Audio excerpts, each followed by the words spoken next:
fight was over, when I left the venue, I just thought, oh, I can't wait to go into the team and just hug them.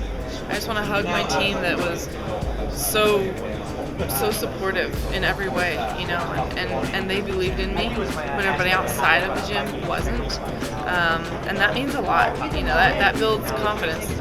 Their belief in me gave me strength, and so it's, you know, and a lot of that comes from the top. That comes from, you know, Mike Winklejohn and Coach Greg Jackson. They believe in you, they have this emotion, they set the stage, and all the fighters underneath them, they feel that energy, and so it's a second family. They're like my brothers and sisters. What did it, and the reaction you got when you went back home, was it 20,000 people? There was over 20,000 people at this parade that they put on, and it was just insane, you know. I didn't know what to expect. All I know is that when we started the parade, I was crying. There's just so much overflow of emotion from people. It was just like, I mean, it's insane, the support there. And good thing we had the whole parade before I actually had to get up and have a speech. It's like you get like some of the tears out of the way so I could actually collect myself. But it's just, I just love that it touched that many people's lives. What did it teach you? What did it teach me? The victory, because it changed everything so dramatically. I mean, a lot of people don't experience that, but you went from, I don't want to, I'll just use the word now, almost obscure going in, and you're the biggest thing coming out. I know that in this career, you work your whole life and you can be on top like this, and then there's also, you get it taken away just like that. And that's what makes watching fighting so amazing. You never know what's going to happen.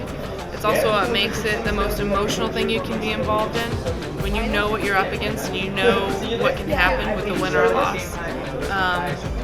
So, I mean, I'm still learning as it goes on, but I knew that it would be, it's either, I always say you're either having the best night of your life or the absolute worst night of your life. It is one or the other, and there's no in between. So it has been, it's amazing. It's been a great ride.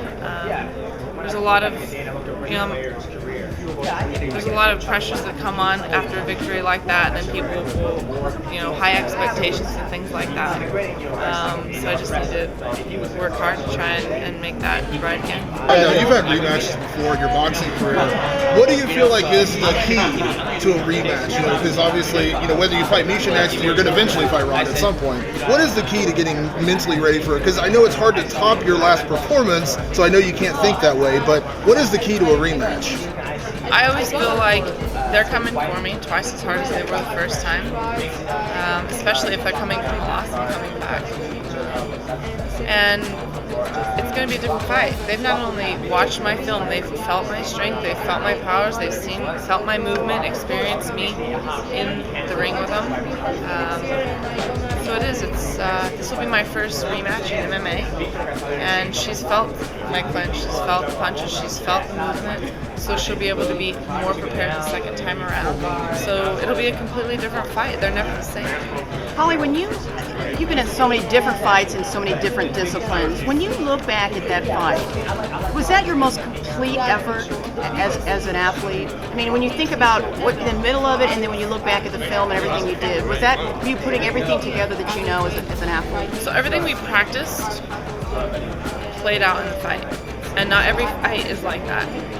Sometimes you practice a certain way, and you get in there and you have to make so many different adjustments. Sometimes it's just maybe one little adjustment, but everything we did was playing out. So, well, you know, a lot of times in the fight, I would just hear my coaches saying, "Stay focused," because pretty much keep to the plan. Just stay focused. Like what we worked on is working, so just stay focused. And so, yes, everything played out, but I don't feel that that's my full potential. I never feel if I feel like that's my full potential, then I should retire. That means that I don't feel like I'm going to get better. So no, I don't feel like it's my full potential. It was a very dominating performance, but it also is its own fight. Every fight's different, every matchup's different, and it's going to be a whole different fight the next time around. There's things I look at in the fight and I think, oh gosh, you know, good thing I didn't get caught here, and there's mistakes that I made, and I want to get better at it. I always want to perfect.